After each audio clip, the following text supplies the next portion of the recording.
युगों तक नारियां पीछे चले तुम्हारे, ये था जो है। ये भी आपने लिखी थी? हमने लिखी चतुर्वेदी जी के पास। अब भी श्री कृष्ण जी के लिए कौन सी कविता बताइए आप? वो लिखी थी कि तुम न रो राम या वरना ये धरा धस जाएगी जी। एक भी आंसू बहाएगी राम नैनों से तुम्हारे, तो बताओ किस तरह रुक पाएंगे धीरज हमारे। राम जाओ बलि ना हो पाएगी। ये जो है कविता हमने बहुत पहले लिखी थी, और उसकी तो हर कवि ने काट छांट करके उसको जो है किसी की 2 लाइनें, किसी की 2 लाइनें, कहीं की 2 लाइनें मिला करके जो है जी। और तो उसमें 8 स्पेंजा थे जी। विश्वामित्र का जी। जनक को आशीर्वाद, जी। वो भी हमने जो है तुम समझ लो कि लिखा था। और याद नहीं आ रही, देखो चिरंजीव भव सीरत ध्वज। और तुम समझ लो कि जनक जी के द्वारा विश्वामित्र का सम्मान और उनकी प्रार्थना, कौशे अवस्त्रधारी कौशिक प्रतिपाद तुम्हें सत्सद वंदन, जागे भारत के पुण्य भाग देवता आपका अभिनंदन। क्या बात है। ये हमने जो है विश्वामित्र के लिए लिखा था। एक परशुराम के लिए हमने और लिखा था, परशुराम जी की प्रार्थना। जी। वो तुम समझ लो कि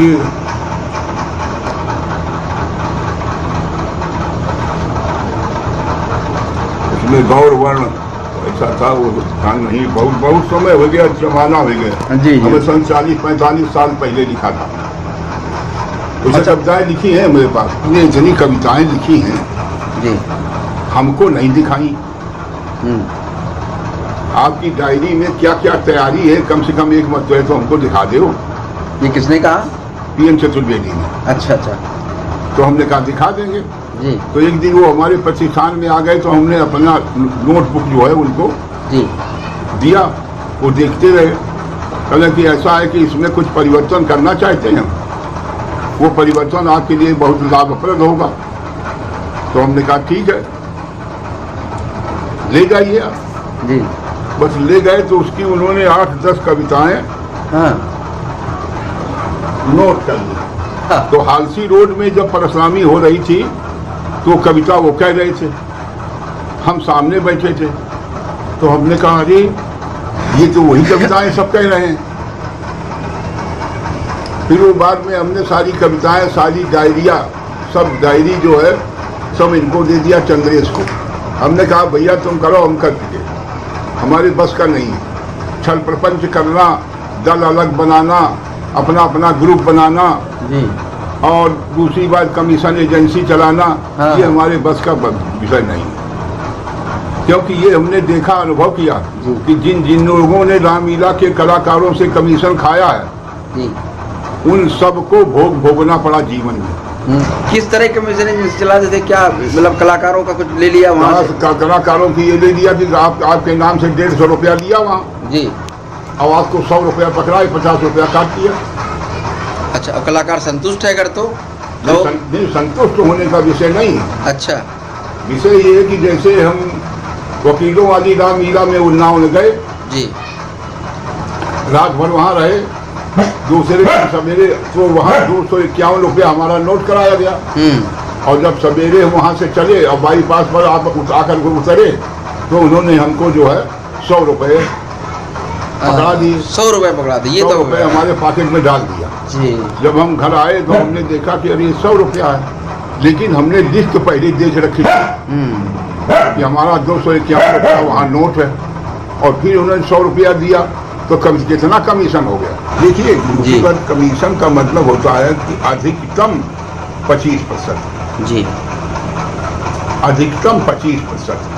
हाँ। तो वो जो क्षम्य है, हाँ। क्योंकि आपका श्रम, आपकी बुद्धि जी, आपकी दौड़ धूप सब उसमें सम्मिलित है जी। लेकिन यदि आप जो है 100 रुपया देते हैं और 150 रुपये देते हैं तो आप ज्यादा देते हैं। नमस्कार, आप हैं कानपुर की रामलीला शैली के पूर्व अर्थकार एवं परशुराम अभिनेता तथा वरिष्ठ ज्योतिषाचार्य डॉक्टर दयाशंकर पांडे उर्फ दयालु। रामलीला जगत में दयालु जी का प्रवेश सन 1965 के लगभग तत्कालीन ख्याति प्राप्त परशुराम अभिनेता यश शेष पंडित शिवदत्त अग्निहोत्री की प्रेरणा से अर्थकार के रूप में हुआ था। एक समय था जब रामलीला का प्रमुख दायित्व अर्थकार पर ही होता था, जिन्हें टीकाकार एवं व्यास कहा जाता था, और आज जिन्हें रामलीला का व्यास कहा जाता है तब इन्हें रामायणी कहते थे। अर्थकार या टीकाकार न केवल रामलीला का सूत्रधार होता था, बल्कि संपूर्ण रामलीला का मंचन अर्थकार के ही निर्देशन पर हुआ करता था। उस समय रामलीला का कलाकार बनना सरल था, परंतु अर्थकार बनना बहुत कठिन था, क्योंकि इसके लिए रामचरितमानस का मर्मज्ञ होने के साथ साथ अन्य वैदिक ग्रंथों का भी गहन अध्ययन करना पड़ता था। डॉक्टर दयाशंकर पांडे ने अगले 13 वर्षों तक अर्थकार की भूमिका निभाने के बाद सन 1977-78 में बात की ही बात पर परशुरामी प्रारंभ कर दी। अभी वो मात्र 12-13 मंचों पर ही परशुरामी कर पाए थे कि अचानक एक दिन गंभीर चोट लग जाने के कारण पांडे जी को अभिनय से संन्यास लेना पड़ा। दयालु जी मूल रूप से जनपद कानपुर नगर के ग्राम कठेरुआ के निवासी हैं तथा वर्तमान समय में बारा देवी मंदिर के निकट अपना आवास बनाए हुए हैं। डॉक्टर पांडे का ज्योतिष प्रतिष्ठान केदवई नगर में हनुमान मंदिर के पीछे स्थित है।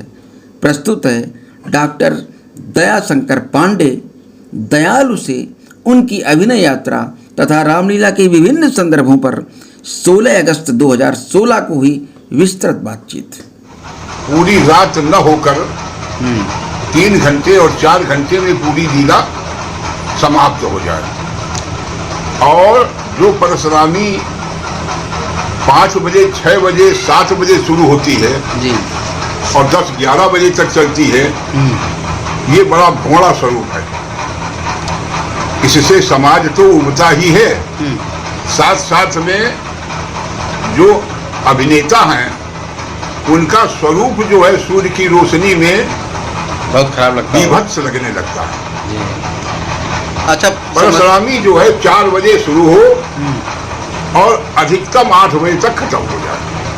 लेकिन अब इस समय कई जगह अगर 9 बजे बंद कर दीजिए तो लोग लड़ने चले जाते हैं अंदर, आपने 9 बजे दूसरी खत्म। बात यह कि नहीं दूध पिलाते हैं। हाँ, दूसरी बात यह है कि 6 बजे से लीला शुरू हुई तो 8 बजे 9 बजे जो है वो दूध लाते हैं गर्म करके, परशुराम को पिलाते हैं, लक्ष्मण और राम को पिलाते हैं। अच्छा, अब है ये कि परंपराएं बिगाड़ने वाला और कोई नहीं है जी। परंपरा। हाँ भैया, देखो भाई, परंपरा बिगाड़ने वाले हम ही आप हैं जी। जिस समय सवेरे परशुरामी 7 बजे समाप्त हो जाती थी, उस समय में भी समाज था। आज 11-12 बजे तक परशुरामी होती है, आज भी वही समाज है। हाँ हाँ ये परिवर्तन कैसे आ गया?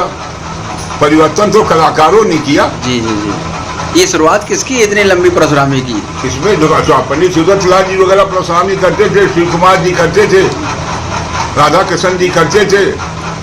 इनकी सबकी परशुरामी जो है तुम समझ लो कि 7 बजे से अधिक आगे बढ़ती ही नहीं थी। सूर्योदय हुआ, परशुरामी खत्म, परशुरामी खत्म। इस परशुरामी को बढ़ाने वाले जो है वो आयोजक हैं। हाँ, वही तो है चक्कर, आयोजक लड़ने चले जाते हैं अंदर, वो तो मेकअप रूम अच्छा, में। उसके कारण आयोजक हैं और आयोजकों के कारण अभिनेता है। शुरुआत इन्होंने की देर तक, क्योंकि हमें पूरा जो है द्रव्य नहीं प्राप्त हो पाएगा। बाबा बिहार दास सिद्धेश जो है उस समय रामलीला के प्रमुख व्यक्ति थे। बिहार दास सिद्धेश? हाँ, बिहार दास सिद्धेश। कहाँ के रहने वाले थे? ये रहने वाले थे शिवराजपुर के पास के। अच्छा। और ये सफेद कॉलोनी में उनका जो होम्योपैथिक का जो है दवाखाना था। अच्छा। कुछ दिन उन्होंने होम्योपैथिक का दवाखाना ई ब्लॉक केदवई नगर में खुला। जिला परिषद के होम्यो चिकित्सालय मझावन में वो चिकित्सक थे। अच्छा अच्छा।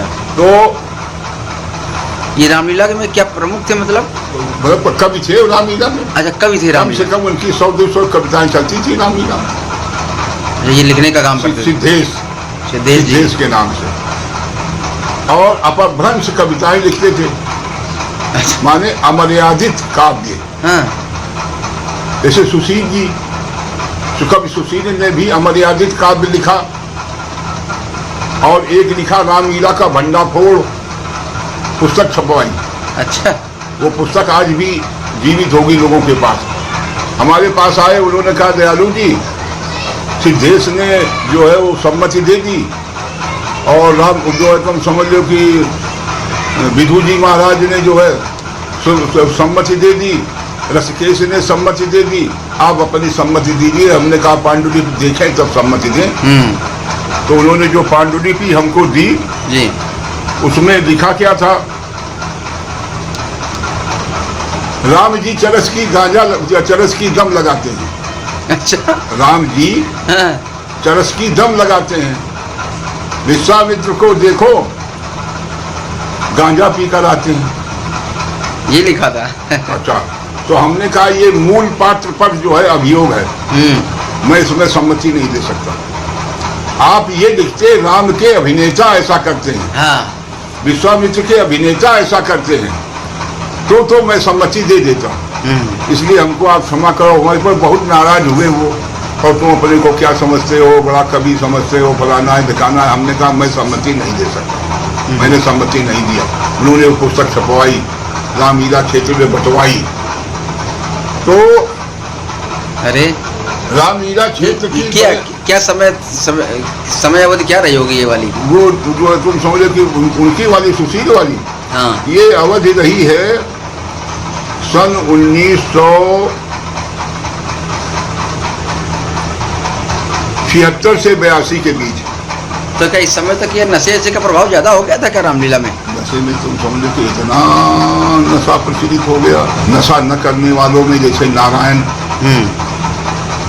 लाल लक्ष्मण, इन लोगों का हमने नशा नहीं देखा। जैसे कृष्णकांत वाजपेयी, जैसे तुम समझ लो कि देवेश जी की जोड़ी थी जनरलगंज वाली, इन लोगों को हमने नशा में नहीं देखा। लेकिन जो पुराने मुद्द हो गए थे उन लोगों ने नशा करके जो है अभिनय करना, नशे ने रामलीला के स्वरूप को काफी बिगाड़ने का काम किया। बहुत बड़ा दोष हुआ। सुंदरलाल का कार्यकाल तो बहुत पहले का था। सुंदरलाल का कार्यकाल हमारे समय का था। हाँ वही। और सुंदरलाल जी का कार्यकाल जो है वो सन 1948 से शुरू हुआ, और हमारे समय तक उन्होंने परशुरामी की जी, और 75 वर्ष की उम्र में उन्होंने जो है देवनगर में परशुरामी की, देवनगर मंच पर, देवनगर में। तो वहाँ मंच पर ही उनको हाई ब्लड प्रेशर हो गया। अरे तो नीचे आ गए, तखत के नीचे टहलने लगे। वहाँ छोटी लक्ष्मीनारायण काका व्यास थे, उनके तरफ उन्होंने देखा, उन्होंने कहा कि जय जय। तो उन्होंने चौपाई लगा दी। ऐसा कृष्ण मुरारी के साथ भी एक मतलब हुआ, कृष्ण मुरारी को भी हाई ब्लड प्रेशर हो गया। अच्छा। तो उन्होंने जो है तुम समझ लो कि जय जय कहा। तो एक मतलब जो है तुम समझ लो कि कल्याणी परशुराम, कल्याणी परशुराम की जो तुम समझ लो कि चड्डी खराब हो गई।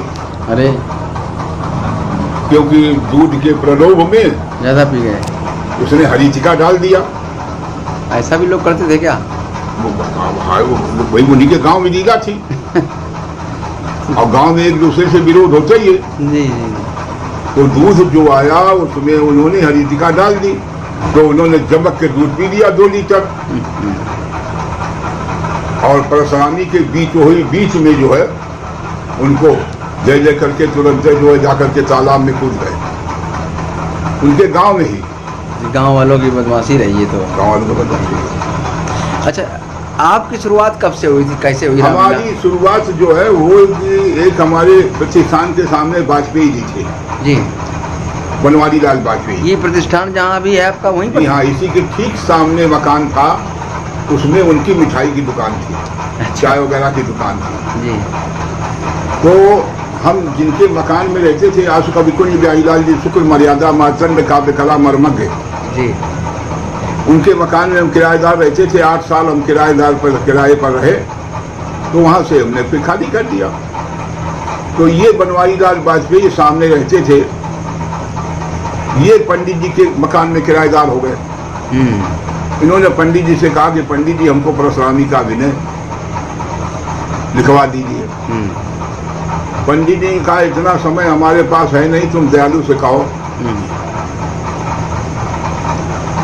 तो हमारे पास आए, उन्होंने कहा कि पंडित जी ने कहा है कि दयालु जी से कहो, वो हम पाठ लिख देंगे, अभिनय बना देंगे। अच्छा, आप भी कविता करने लगे होंगे उस समय? बहुत बहुत कविता करते थे, कविताओं का भंडारा था हमारा। क्या आयु रही होगी उस समय आपकी? हमारी आयु रही होगी उस समय लगभग 40-42 की। अच्छा अच्छा। और शरीर भी हमारा स्वस्थ था जी। तो हमने कहा यार वाजपेयी जी, तुम्हारा कद तो सामान्य है, तुम परशुरामी के लायक तो नहीं हो। 5 फुट का तुम्हारा शरीर है, परशुरामी में तुम जचोगे नहीं, तखत में खड़े होगे जी। और नीचे कोई लंबे कद का लक्ष्मण खड़ा होगा तो तुम्हारे बराबर हो जाए। अरे करें नहीं, वो ऐसा है, मैं अपना कद बढ़ाऊंगा, झूलूंगा और फलाना करूंगा, ठिकाना करूंगा। तो वो जो है पंडित जी से जाके उन्होंने कहा कि दयालु जी ने ये कहा, तो पंडित जी जो है सब्जी लेने जा रहे थे तो हमारे यहाँ आ गए। अरे कहा भाई दयालु जी, हमने कहा हाँ। पंडित जी उठकर खड़े हो गए, पैर छुआ, कहा भाई अरे ये तो पीछे पड़े हुए हैं, इनके लिए अभिनय लिख दो। हमने कहा लिख देंगे पंडित जी, अब आपकी आज्ञा है। तो वो तो शिरोधार्य हैं। वाजपेयी जी को हमने बुलाया तो भांग खा करके हम गिरदा में लेके जाते थे और उनको गद्य और पद्य आदि से लेकर के, महिंद्रा गिर से लेकर के और आखिर तक हमने जो है गद्य पद्य और चौपाइयों के अर्थ सब हमने पूरा नोट करा। वाजपेयी जी जो है हमने कहा तैयार कीजिए, 1 वर्ष आपको तैयारी करने का है और उसके बाद 6 महीने आपको कोई रिहर्सल दिखाने का है। लेकिन उनको हो गए 3 साल। अच्छा। तो हम लखनऊ से आकर के हनुमान मंदिर के सामने हनुमान जी महाराज को प्रणाम कर रहे थे, तब तक आ गए वाजपेयी जी। हमने कहा वाजपेयी जी, आपको इतना समय हो गया अभिनय लिखे हुए, आपने एक भी रिहर्सल नहीं दिखाया। अरे कम से कम एक प्रोग्राम तो कहीं अपने आप बना लेते जी, तो काम बन जाता। तो हमारे ऊपर बहुत जोर से बिगड़ गए और कहने लगे कि आप तो मजाक समझते हैं परशुरामी, अब परशुरामी को, परशुरामी का अभिनय कोई साधारण चीज है क्या? तो हमने कहा साधारण हो चाहे असाधारण हो, आपने पाठ लिखवाया था, हमने अपना 5 महीने का समय बेकार किया, आपको अभिनय लिखाया तो कम से कम एक दिखा तो देते प्रोग्राम। चले आप जो है आप तो मजाक उड़ाते हैं दूसरे की। हमने कहा सुनिए, आज 8 अक्टूबर है, यदि आपने हमको दिसंबर तक अभिनय नहीं दिखाया तो 26 जनवरी को आप मेरा अभिनय देखिएगा। वहीं ऐसे खड़े खड़े बातचीत, वही हनुमान जी के सामने बातचीत हुई। और 26 जनवरी को हमारा अभिनय जो है वो बिरसिंहपुर में हुआ। अच्छा, जबकि उसके पहले कोई मानसिकता नहीं थी आपकी? कोई नहीं थी। हमने तुम समझे की तैयारी की और शरीर भी हमारा नहीं था जी। शरीर तो वैद्यराज थे हमारे यहाँ, महावीर प्रसाद अवस्थी आयुर्वेदाचार्य, उनसे हमने कहा चाचा शरीर तो हमारा है नहीं, 44-45 किलो का वजन है, बहुत हल्की थी सर, बहुत शरीर हल्का था हमारा, बहुत दुबला था 40 वर्ष की उम्र में जब। और उसके पहले तो कहा कि हाँ दयालु, तो तुम तगड़े होना चाहते हो? हमने कहा हाँ। तो उन्होंने हमको एक दवा दी दिया, उसमें 5 चीजें थी। अच्छा। और कहा कि इसकी 400 गोली बनाओ और 200 गोली तुम प्रयोग करो, 1 गोली सुबह 1 गोली शाम को, लेकिन गोली खाकर लेटना नहीं, बैठना नहीं, व्यायाम करना। अच्छा। उन गोलियों ने इतना लाभ किया कि हमारा वजन हो गया 105 किलो। वजन बढ़ा दिया एकदम शरीर? अरे वजन बढ़ा दिया, शरीर में ताकत बढ़ा दी। ताकत भी बढ़ाई? जी हाँ। ताकत में जब हम उसका खड़े होते थे तो हमें डर लगता कि मचमचा करके बैठ न जाए। क्या क्या 5 चीजें थी वो 5 चीजें थी। एक तो अश्वगंध की जड़ जी, अश्वगंध की जड़ की बकली और गुलाब जल और प्रवाल पिष्टी और अफीम और एक चीज और थी, वो केसर बटी। केसर बटी। इतनी चीजें जो है मिला करके हमको कम से कम उसको जो है 103 घंटे घोटना पड़ा।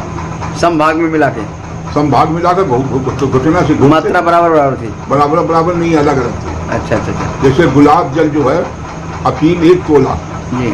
और गुलाब जल आधा लीटर, अच्छा। तो गुलाब जल में अफीम डाल दिया तो रात भर में जो है सारी अफीम को गुलाब जल घोंट गया और अफीम ने गुलाब जल को घोंट लिया पूरा आधा लीटर, सूख लिया पूरा। सूख लिया। फिर उसके बाद घुटाई, फिर परवाल पिस्ती डाल करके घुटाई। परवाल पिस्ती कितनी डाली गई? परवाल पिस्ती डाली गई 50 ग्राम।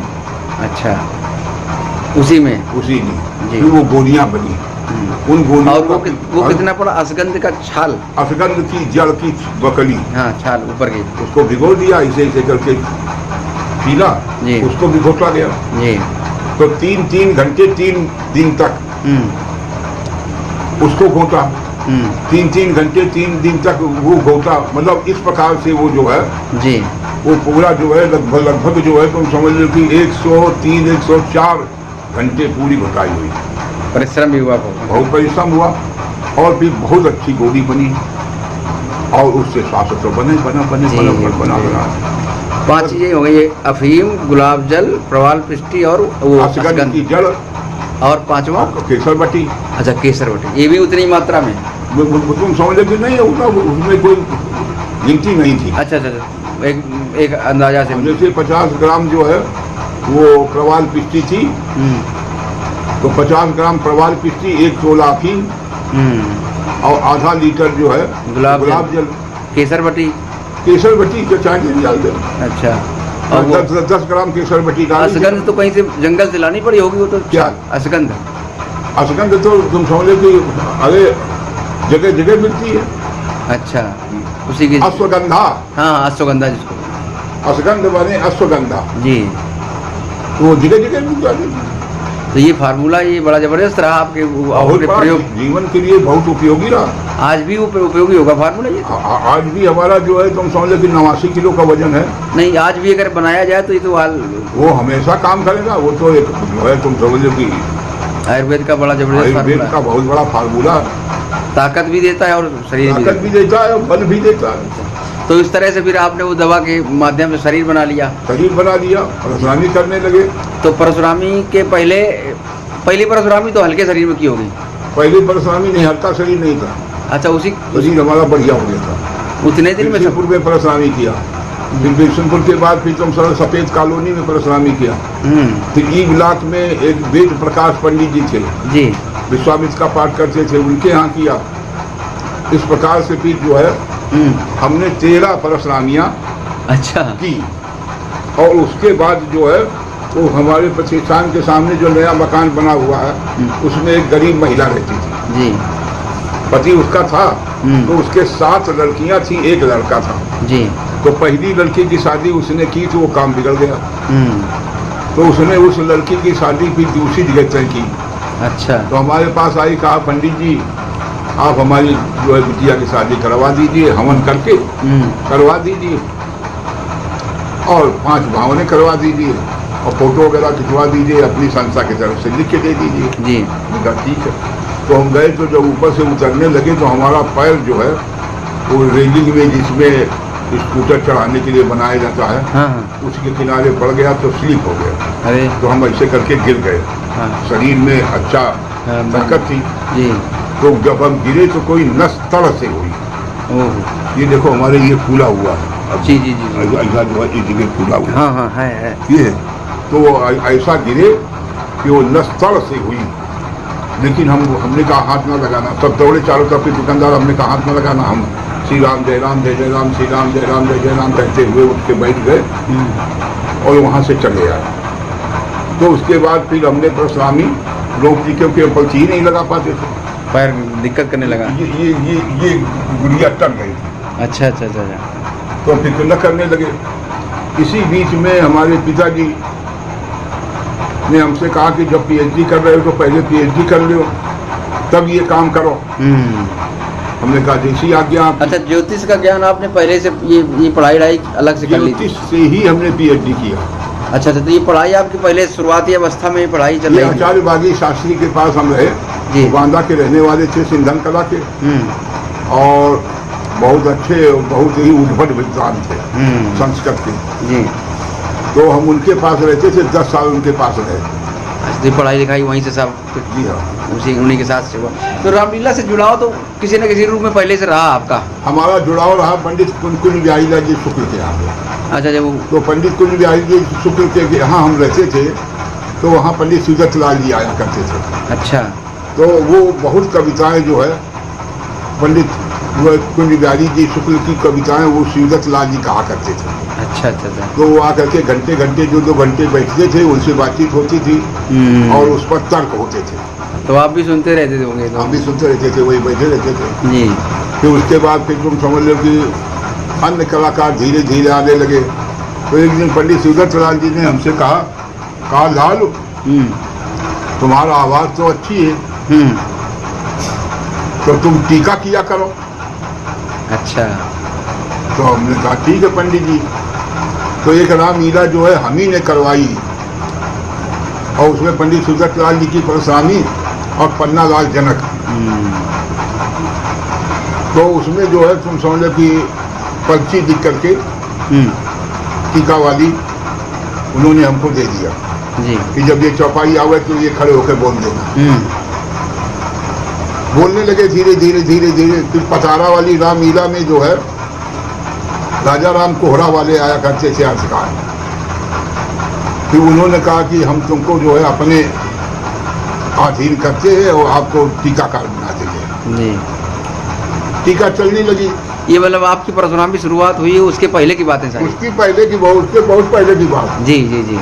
ये बात है 65-66 की। हाँ ये बात हम बता रहे हैं। हाँ। ये 65-66 की। उस समय शिवदत्त लाल जी आया करते थे कुंज बिहारी शुक्ला के। जी। और उस समय पंडित जी जो है रामलीला से कोई संबंध नहीं रखते थे। कुंज बिहारी जी? अच्छा, केवल कविता लिख के दे दिया और बस? कविता लिख करके दे दिया। पंडित जी आ गए तो बैठे, चाय पानी हुई और ऊपर तर्क होते रहे कि इस चौपाई का क्या अर्थ हो सकता है, इस चौपाई का क्या अर्थ हो सकता है, इस चौपाई का क्या अर्थ हो सकता है। तो आपस में तर्क वितर्क हुआ करते थे।